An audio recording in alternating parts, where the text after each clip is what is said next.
You've got to see yourself being debt free. You've got to see all your bills being paid. You've got to see success on your job. You've got to see happiness in your home. Talk to me, somebody. You've got to see your business prospering. You've got to see your body being healed. You've got to see the devil being cast out. Anybody gonna see it before you see it? Yes.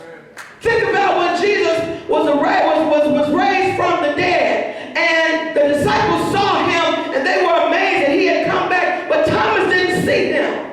And Thomas said, I ain't gonna believe until I can put my hands in his side. But what did Jesus say to Thomas? Jesus said to him, glory to God, Thomas, because you have seen me, you have believed. But blessed are they that have not seen and have yet believed. In other words, blessed are you when you can see it before you see it. Blessed are you when you can see the victory before it's delivered into your hands. Blessed are you when you can begin the fall semester, young people, saying, testifying, I'm going to have straight A's this time. Seeing it before you see it, and then putting the work behind it to make it happen. Blessed are you when you can see the promises of God being fulfilled in your life before you see it.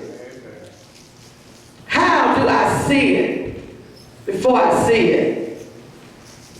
You got to put on your Holy Ghost glasses.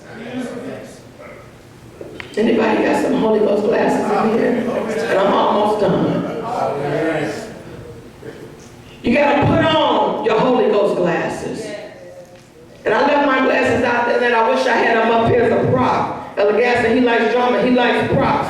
I wish I had my glasses tonight as a prop. Because when you begin to really get into the Lord and really begin to commit your life to him and live for him and stretch out on him and seek his face, he's going to give you things that you got to see before you see him. He's going to tell you to go over there and purchase that land across the street. And in your